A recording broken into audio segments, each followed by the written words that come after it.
الحمد للہ رب العالمین والصلاة والسلام علی سید الانبیاء والمرسلین اما بعد فاعوذ باللہ من الشیطان الرجیم بسم اللہ الرحمن الرحیم۔ سورہ انعام کی آیت نمبر 50 کی تفسیر ابھی چل رہی تھی، اور اس آیت کا شان نزول آپ کو بتایا تھا کہ کفار نبی کریم صلی اللہ علیہ وسلم کی خدمت میں حاضر ہو کر مختلف قسم کے بیجا سوالات کرتے تھے۔ مثلا کوئی کہتے تھے اگر آپ نبی ہیں تو ہمارے لیے زمینوں کے خزانے منکشف کریں، ہمیں بہت سا مال دیں۔ بعض کہتے تھے اچھا آپ یہ بتائیں قیامت کب آئے گی، فلاں کام کب ہوگا، کون کب مرے گا، اس طرح مستقبل کے حالات معلوم کرنے کی کوشش کرتے تھے۔ اور بعض یہ کہتے تھے کہ اگر آپ نبی ہیں تو کھاتے پیتے کیوں ہیں، نکاح کیوں کرتے ہیں۔ تو نبی کریم صلی اللہ علیہ وسلم کے لیے اللہ تعالیٰ نے اس آیت کو نازل فرمایا اور اس میں سمجھا دیا کہ گویا کہ جن چیزوں کو تم نبی کریم صلی اللہ علیہ وسلم کی نبوت کی نشانی کے طور پہ طلب کرتے ہو، یہ طلب کرنا بیجا ہے۔ لہذا ارشاد فرمایا کہ قل آپ فرما دیجئے لا اقول لکم عندی خزائن اللہ، میں تم سے یہ نہیں کہتا ہوں کہ میرے پاس اللہ تبارک و تعالیٰ کے خزانے ہیں کہ تم یہ دعویٰ کرو کہ ان خزانوں کو ہمیں دکھائیں یا ہمیں دیں تاکہ ہم آپ کی نبوت کو تسلیم کر لیں۔ تو میں نے تو کبھی یہ دعویٰ نہیں کیا۔ جب یہ دعویٰ نہیں کیا تو اس چیز کو نبوت کی دلیل بنا کر طلب کرنے کی کوشش کرنا یہ بیجا حرکت ہے۔ ولا اعلم الغیبہ، اور نہ میں غیب جانتا ہوں، یعنی خود بخود غیب جانتا ہوں، یہ مراد ہے، ورنہ ان تمام آیات کا انکار ہو جائے گا جس میں انبیاء علیہ السلام کو علم غیب دیے جانے کا اقرار ہے۔ اس لیے تطبیق یہی ہے کہ علم غیب کی دو صورتیں ہوں گی، ایک ذاتی یعنی بغیر کسی کے دیے ہو، اور ایک عطائی یعنی کسی کے عطا کرنے سے ہو۔ تو اللہ تبارک و تعالیٰ کا علم جتنا بھی ہے وہ سب کا سب ذاتی ہے، اسے کسی نے عطا نہیں کیا، اور انبیاء علیہ السلام کا جتنا بھی علم ہوتا ہے وہ اللہ کا عطا کردہ ہے۔ تو یہ وجہ فرق واضح طور پہ موجود ہے۔ اس ذاتی اور عطائی کے فرق کی وجہ سے بہت سارے امور سے شرک اڑ جاتا ہے۔ لہٰذا نبی کریم نے فرمایا کہ میں نے تو کبھی یہ دعویٰ نہیں کیا کہ میں بغیر اللہ کی عطا سے سب کچھ جان لیتا ہوں، ایسے تو میں نے کبھی نہیں کہا۔ اور اس پر قرینہ اگلی آیت بھی ہے کہ آگے یہ دیکھیں آ رہی ہے کہ ان اتبع الا ما یوحى الی، مگر میں تو فقط اسی کی پیروی کرتا ہوں جو میری طرف اللہ تعالیٰ وحی فرما دیتا ہے، یعنی مستقبل کی وہی خبر بتاتا ہوں جو اللہ تعالیٰ مجھے بتا دیتا ہے، مستقبل کے بارے میں وہی پیشن گوئی کرتا ہوں جو اللہ تبارک و تعالیٰ نے مجھے وحی فرمائی ہوتی ہے، اپنے پاس سے میں کچھ نہیں جانتا۔ تو اس سے معلوم ہوا کہ ذاتی کی نفی ہے، عطائی کی نفی نہیں ہے۔ وَلَا أَقُولُ لَكُمْ إِنِّي مَلَكٌ، اور نہ میں تم سے کہتا ہوں کہ بے شک میں فرشتہ ہوں۔ اگر میں نے دعویٰ کیا ہوتا اور اس دعوے کے بعد میں کھاتا پیتا اور نکاح کرتا نظر آتا تو تمہارا آبجیکشن بجا تھا کہ جی آپ تو کھا رہے پی رہے ہیں حالانکہ آپ نبی ہیں۔ میں نے تو کبھی فرشتہ ہونے کا دعویٰ ہی نہیں کیا، تو اس لیے میں کھاتا بھی ہوں، پیتا بھی ہوں، نکاح وغیرہ بھی فرماتا ہوں۔ ان اتبعو، میں پیروی نہیں کرتا الا ما یوحى الی، مگر اس چیز کی جو میری طرف وحی کی جاتی ہے۔ قل آپ فرما دیجئے هل يستوي الاعمى والبصیر افلا تتفکرون، آپ فرما دیجئے کیا اندھے اور آنکھ والے برابر ہوں گے؟ افلا تتفکرون، تو کیا تم غور و تفکر نہیں کرتے؟ تو اس آیت کے پہ کلام سے پہلے یہ بات ذرا ذہن میں رکھیے کہ معلوم یہ ہوا کہ نبی کریم صلی اللہ علیہ وسلم سے کفار نے بیجا سوالات کیے، اس لیے عالم سے بیجا سوالات کرنا، غلط قسم کے سوالات کرنا، کراس کویسچنز کرنا، یہ شرعاً ممنوع ہوتا ہے۔ اور اسی طرح اب یہ آگے جو ہے کہ قل هل يستوي الاعمى والبصیر، یہاں پہ اندھے سے مراد حقیقتاً اندھا نہیں ہے، بصیر سے مراد حقیقتاً بینا شخص یا بصارت والا شخص نہیں ہے، بلکہ مراد یا تو کافر اور مومن ہے، یعنی آپ فرما دیجئے کیا مومن اور کافر برابر ہیں، یا یہاں مراد عالم اور جاہل ہوں گے کہ کیا آپ فرما دیجئے کہ کیا جاہل اور عالم برابر ہوتے ہیں؟ افلا تتفکرون، تو کیا تم غور و تفکر نہیں کرتے ہو؟ اس سے ان کی برابری کی نفی کرنا مقصود ہے کہ جب یہ برابر نہیں ہوتے تو اس کا مطلب یہ ہے کہ ان کو برابری میں رکھنا بھی ممنوع ہوگا۔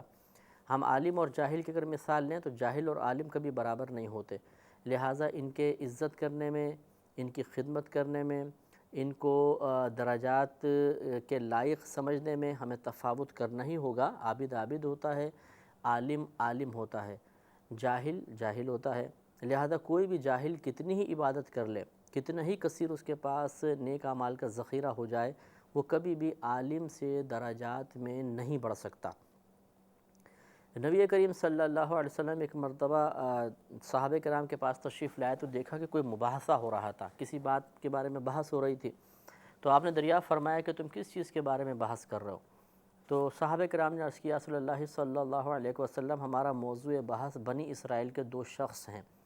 جن میں سے ایک عالم تھا اور دوسرا عبادت گزار تھا۔ عالم کا کام تو یہ تھا کہ وہ صرف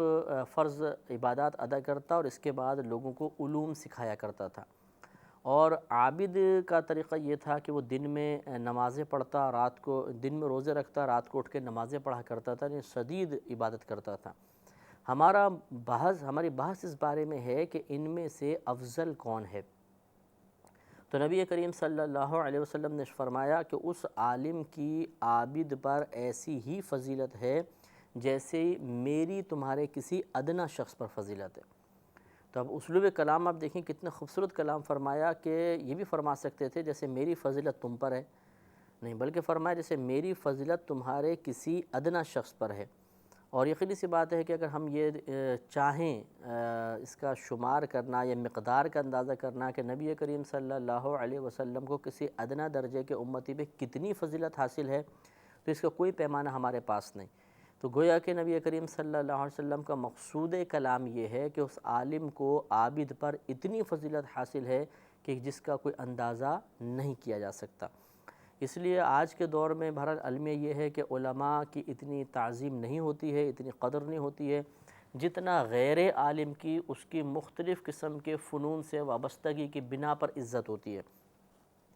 تو ایک تو ہے کہ عالم مقابلے میں نہیں، پھر ہم کسی کو کسی اچھی وصف کی وجہ سے عزت دے رہے ہیں، اس میں شرعاً کوئی حرج نہیں ہے۔ کوئی جیسے مثال کے طور پہ اچھی نعت پڑھتا ہے، اچھی گفتگو ہے، اچھی تقریر کر لیتا ہے، کسی اور فن میں وہ مطلب اچھے فن میں ماہر ہے، تو اس میں شرعاً کوئی حرج بھی نہیں ہے۔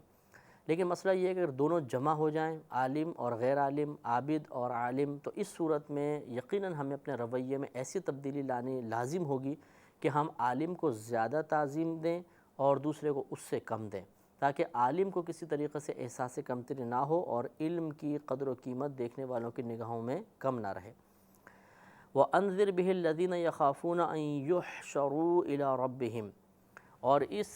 وَأَنذِرْ بِهِ، اور آپ ڈرائیے اس کے ذریعے، یعنی اس قرآن کے ذریعے آپ ڈرائیے الَّذِينَ ان لوگوں کو يَخَافُونَ جو خوف رکھتے ہیں أَن يُحْشَرُوا إِلَىٰ رَبِّهِمْ کہ وہ اپنے رب کے پاس جمع کیے جائیں گے۔ لَيْسَ لَهُم مِّن دُونِهِ وَلِيٌّ وَلَا شَفِيعٌ لَعَلَّهُمْ يَتَّقُونَ، جہاں پر ان کے لیے اللہ تبارک و تعالیٰ کے علاوہ نہ کوئی مددگار ہوگا اور نہ کوئی سفارش کرنے والا ہوگا۔ لَعَلَّهُمْ يَتَّقُونَ، اور یہ کیوں ڈرائیے؟ تاکہ یہ پرہیزگار ہو جائیں، تقوی اختیار کریں، تاکہ یہ ڈریں۔ تو معلوم یہ ہوا کہ خود اللہ تعالیٰ نے اپنے حبیب کریم صلی اللہ علیہ وسلم کو حکم فرمایا، اور یقیناً نبی کریم نے اس پر عمل کیا ہوگا۔ قرآن کے ذریعے لوگوں کو ڈراؤ، اور کن لوگوں کو ڈرائیں؟ جو اپنے رب کے بارگاہ میں کھڑے ہونے سے ڈرتے ہیں کہ جہاں پر کوئی ولی کوئی شفیع نہیں ہوگا۔ تو معلوم یہ ہوا کہ خوف رکھنے والے کو بھی ڈرانا ضروری ہے، یعنی جس کو یقین ہے کہ آخرت ہوگی اسے بھی ڈرانا ہوگا۔ لہذا بعض ہمارے مسلمان بھائی کہتے ہیں کہ ہمیں تبلیغ کرنے کا کیا فائدہ، آپ غیر مسلموں کے پاس جائیں انہیں سمجھائیے۔ تو معلوم یہ ہوا کہ صرف غیر مسلم کو نہیں سمجھانا، اسے اسلام کی طرف مائل نہیں کرنا، بلکہ جو اسلام میں داخل ہیں ان کی اصلاح کا سامان بھی اللہ تبارک و تعالیٰ کو مطلوب و مقصود ہے، جیسے کہ اس آیت میں ارشاد فرمایا گیا۔ اور یہ قرآن کے ذریعے ڈرانے کا جو حکم ہے اس کے وجہ بیان فرما دے، لعلہم یتقون، تاکہ یہ پرہیزگار ہو جائیں، ڈریں۔ تو معلوم یہ ہوا کہ جو قرآن سے ڈرائے گا اور قرآن کے ڈر کو قبول کرے گا تو اللہ تبارک و تعالیٰ اسے پرہیزگاری اور تقوی عطا فرمائے گا، کیونکہ جب انسان کے دل میں خوف پیدا ہوتا ہے وہ گناہوں سے بچے گا، نیک اعمال کا ارتکاب کرے گا، اور یہ چیزیں اس کے دل میں مزید تقوی کے وصف کو بڑھائیں گی اور یہ متقی پرہیزگار ہو جائے گا۔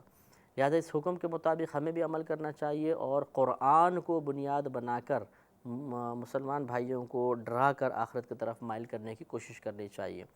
اور میں تو ہمیشہ گزارش کرتا ہوں کہ جس طرح نبی کریم صلی اللہ علیہ وسلم نے قرآن کے ذریعے لوگوں کو آخرت کی طرف مائل فرمایا، ہمیں بھی اس کو وسیلہ بنانا چاہیے۔ اپنے محلے میں، اپنے گھروں میں، یونیورسٹیز میں، کالجز میں، اسکولز میں قرآن عظیم کے درس ہونے چاہیے، لوگوں کو قرآن کے قریب کرنا چاہیے۔ حقیقتاً ہمارا مسلمان طبقہ قرآن سے صرف رسمی طور پر وابستہ رہ گیا ہے، اس کے علاوہ نہیں۔ رسمی طور پہ وابستگی کی علامات یا اس کے جو عام نشانیاں ظاہر ہو رہی ہیں وہ یہ، مثلا بچے کو ناظرہ پڑھا دیا قرآن پاک، ختم، یا زیادہ سے زیادہ حافظ بنا دیا، ختم ہو گیا، یا کبھی رمضان آیا تو کھول کے قرآن پڑھ لیا، یا گھر میں بعض بڑی بوڑھیاں پڑھتی رہتی ہیں، قرآن کو پڑھ لیا، کافی، ختم۔ اتنا ہمارا قرآن سے تعلق ہے۔ اللہ تبارک و تعالیٰ پورے قرآن میں کیا ارشاد فرما رہا ہے، وہ آیات کس بات کا تقاضا کر رہی ہیں، ان سے کس طرح نصیحت حاصل کرنی ہے، عبرت حاصل کرنی ہے، سبق حاصل کرنا ہے، درس حاصل کرنا ہے، اس کی پرواہ مسلمان نے چھوڑ دی۔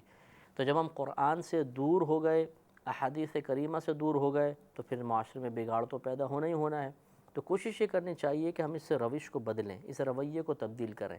اپنے اندر تبدیلی لے کر آئیں اور قرآن کے قریب ہو جائیں۔ قرآن ہر گھر میں پڑھا جائے، باقاعدہ ترجمے کے ساتھ، تفسیر کے ساتھ۔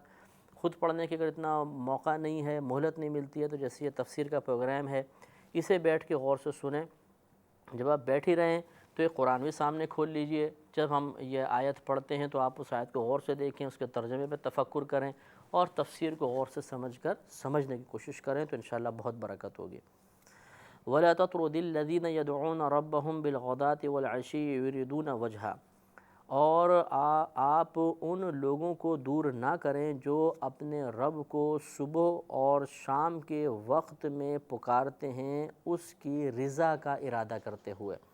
کہ تاکہ اللہ کی رضا میں حاصل ہو جائے۔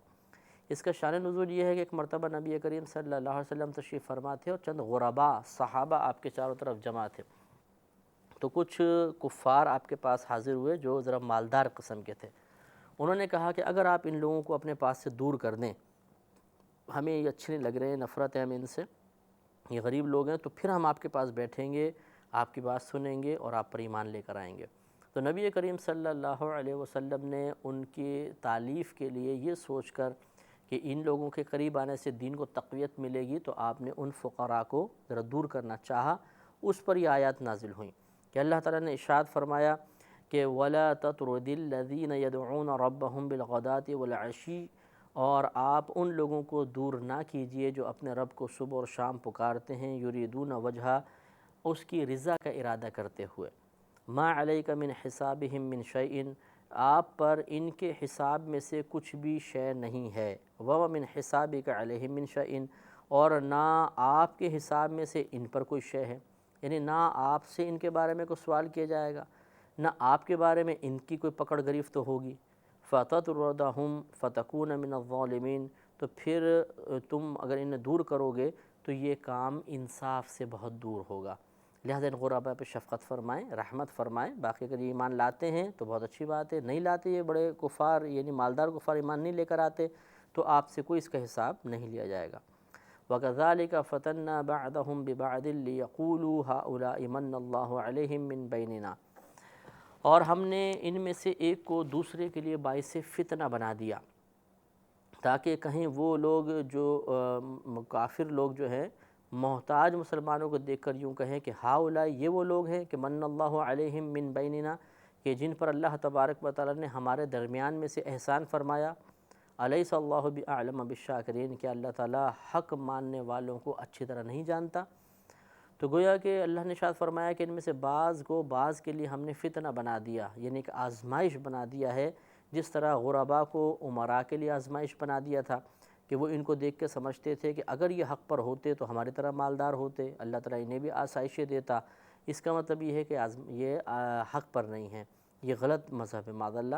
تو یہ ایک آزمائش تھی کہ ان کے ظاہری حالت کو دیکھ کر یہ ایمان سے دور رہے، اور پھر یہ کہتے ہیں کہ مسلمان ہی کہتے ہیں کہ ہم پہ اللہ کا احسان ہے، حالانکہ ان پہ کیا احسان ہے، یہ تو ایمان قبول کرنے کے بعد غربت میں مبتلا ہو گئے، احسان تو ہم پر ہے کہ اللہ نے ہمیں اتنی نعمتیں عطا فرمائی ہوئی ہیں۔ تو یہ اس چیز کا اللہ نے رد فرمایا کہ یہ اصل میں ایک آزمائش اور ایک فتنہ ہے جس میں بعض لوگ مبتلا ہو کر اپنی آخرت کو برباد کریں گے۔ وَإِذَا جَاءَكَ الَّذِينَ يُؤْمِنُونَ بِآيَاتِنَا، اور جب آئے آپ کے پاس وہ لوگ جو ایمان رکھتے ہیں ہماری آیات پر، فَقُلْ سَلَامٌ عَلَيْكُمْ، تو آپ فرمائیے کہ تم پر اللہ تعالیٰ کی سلامتی ہو۔ كَتَبَ رَبُّكُمْ عَلَى نَفْسِهِ الرَّحْمَةَ، تمہارے رب نے اپنی ذات پر رحمت کو لازم کر لیا ہے۔ أَنَّهُ مَنْ عَمِلَ مِنْكُمْ سُوءًا بِجَهَالَةٍ، اور وہ رحمت جو لازم کی وہ کیا ہے، یہ کہ جو شخص عمل کرے تم میں سے برا جہالت کے سبب، ثم تاب من بعدہ واصلح، پھر وہ اس کے بعد توبہ کر لے اور اصلاح قبول کر لے، اصلاح کر لے، فَإِنَّهُ غفور الرحیم، تو بے شک اللہ تبارک و تعالیٰ بہت بخشنے والا مہربان ہے۔ تو گویا کہ یہاں پر بھی اللہ تعالیٰ نے ارشاد فرمایا کہ جب آپ کے پاس یہ غربا، فقراء، صحابہ کرام وغیرہ آئیں، مسلمان آئیں، تو آپ پہلی بات تو یہ کہیں کہ سلام ان کو کریں، سلام علیکم، اور پھر یہ فرمائیں کہ اللہ تبارک و تعالیٰ نے تمہارے لیے رحمت کو لازم کر لیا ہے، اگر خدا نخواستہ بتقاضۂ بشریت کوئی خطا سرزد ہوگی اور پھر تم توبہ کر لو، اصلاح کر لو، تو اللہ تعالیٰ اس کو بخش دے گا۔ اس سے معلوم یہ فقل سلام علیکم، تو آپ ان سے فرمائیے کہ تم پر اللہ کی سلامتی ہو۔ تو نبی کریم صلی اللہ علیہ وسلم اسی لیے سلام میں پہل فرماتے تھے۔ حضرت علی رضی اللہ تعالی عنہ کہتے ہیں کہ میں جب بھی نبی کریم صلی اللہ علیہ وسلم سے ملتا تھا کوشش کرتا تھا کہ کبھی سلام میں پہل کر لوں، لیکن آپ مجھے کبھی پہل نہیں کرنے دیتے تھے، فوراً آپ پہلے سلام کرتے تھے۔ اور اس میں یہ بہت ہی توجہ طلب بات ہے کہ جو شخص برائی کر کے توبہ کر لے اور پھر فرمائے وہ اصلحہ، اور پھر اپنی اصلاح کر لے، اس کا مطلب یہ ہوا کہ فقط توبہ کے الفاظ ادا کرنا کافی نہیں، اللہ تبارک و تعالیٰ کی بخشش رحمت اسی کو اپنے آغوش میں لے گی جو توبہ کرنے کے بعد اس پر استقامت بھی حاصل کرے، اپنی اصلاح کر لے۔ ایسا نہیں کہ ہم زبانی طور پر توبہ کریں، 2 دن توبہ چلے اور تیسرے دن پھر جان بوجھ کے اس کو توڑ دیا جائے، یہ غلط رویہ ہوتا ہے۔ وَكَذَلِكَ نُفَصِّلُ الْآيَاتِ وَلِتَسْتَبِينَ سَبِيلُ الْمُجْرِمِينَ، اور اسی طرح ہم اپنی آیتوں کو تفصیل کے ساتھ بیان فرماتے ہیں، اور اس لیے کہ تاکہ مجرموں کا راستہ بالکل واضح ہو جائے، تاکہ پتہ چل جائے حق کیا ہے اور غلط چیز کیا ہے، پھر غلط سے آدمی بچے اور حق کو قبول کر لے۔ قل، آپ فرما دیجئے، انی نہیت ان اعبد الذین تدعون من دون اللہ، یہ بعض کفار نے معاذ اللہ کہا کہ آپ بھی ہماری بتوں کی عبادت کریں، تو نبی کریم صلی اللہ علیہ وسلم نے منع فرماتے ہوئے یہ اللہ نے آیت نازل فرمائی اور اس میں حکم فرمایا کہ آپ اس سے کہیں، قل، آپ فرما دیجئے، انی، بے شک میں نہیتو، منع کیا گیا ہوں، ان اعبد الذین، کہ میں عبادت کروں ان کی، تدعون من دون اللہ، جن کی تم عبادت کرتے ہو اللہ تعالیٰ کے علاوہ، مجھے اس سے منع کیا گیا۔ قل لا اتبع اہواءکم، آپ فرما دیجئے کہ میں تمہاری خواہشات کی پیروی نہیں کروں گا، قد ضللت اذا وما انا من المہتدین، یوں اگر ایسا ہوا تو بے شک میں گمراہ ہو جاؤں گا، بہک جاؤں گا، اور میں ہدایت یافتہ لوگوں میں سے نہیں رہوں گا۔ تو گویا کہ اللہ تعالیٰ نے اس میں منع فرمایا کہ آپ ان سے اس قسم کا کمپرومائز نہ کریں کہ یہ چاہیں کہ تھوڑا بہت آپ بتوں کی عبادت کر لیں، ایسا نہیں ہو سکتا۔ قل، آپ فرما دیجئے، انی علی بینۃ من ربی وکذبتم بہ، کہ میں اپنے رب کی طرف سے ایک روشن دلیل کے ساتھ ہوں اور تم اس کو جھٹلاتے ہو، یعنی میرے پاس تو واضح طور پہ نشانی موجود ہے اور تم اس کو جھٹلا رہے ہو، تو مجھے کیا ضرورت ہے تمہارے بتوں کی عبادت کرنے کی۔ ما عندی ما تستعجلون بہ، میرے پاس وہ چیز نہیں ہے جس کی تم جلدی مچا رہے ہو، جس کو تم جلدی سے چاہتے ہو۔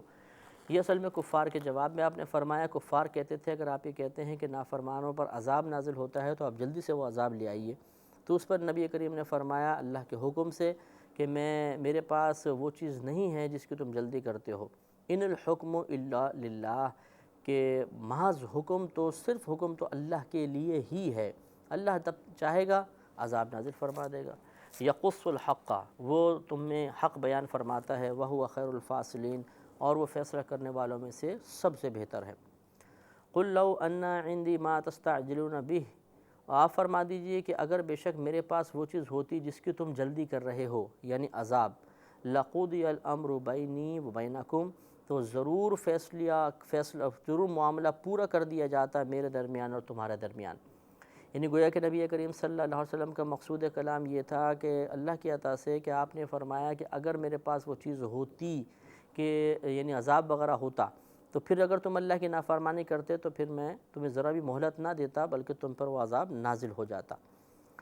واللہ اعلم بالظالمین، اور اللہ تبارک و تعالیٰ ظلم کرنے والوں کو خوب جانتا ہے۔ وعنده مفاتح الغیب لا يعلمها الا هو، اور اسی کے پاس غیب کی کنجیاں ہیں اور نہیں جانتا ان امور غیبیہ کو سوائے اللہ تعالیٰ کے، اور کوئی نہیں جانتا۔ لیکن یہاں پر وہی بات ہے کہ یہ ذاتی علم غیب کی نفی ہے کہ اللہ کے علاوہ کوئی علم غیب نہیں جان سکتا، ہاں جس کو اللہ تعالیٰ بتائے وہ جان سکتا ہے، اور اللہ تبارک و تعالیٰ نے یہ اپنے انبیاء علیہ السلام کو عطا بھی فرمایا ہے۔ انشاءاللہ اگلی جو آیت کا اگلا حصہ ہے اس کی تفسیر کل کے پروگرام میں ہوگی۔ وآخر دعوانا ان الحمد للہ رب العالمین۔